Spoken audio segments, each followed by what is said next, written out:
ជំរាបសួរមួយអតិថិជនសូមស្វាគមន៍មកកាន់ Channel Voti Fashion ថ្ងៃនេះ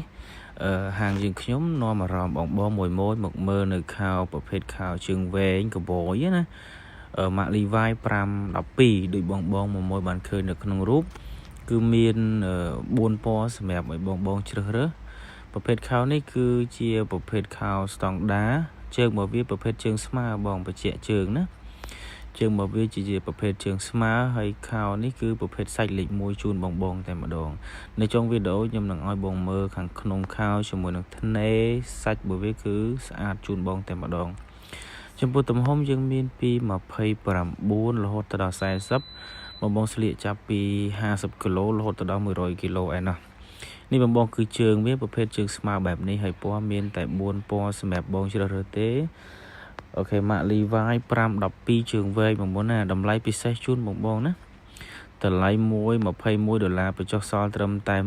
$15តែប៉ុណ្ណោះបងតម្លៃពិសេសមែនតើអត់ដែលមានទេតម្លៃ21បញ្ចុះសល់$15ហើយបងយក2ខោគឺ free សេវាកម្មដឹកជញ្ជូនជូនបង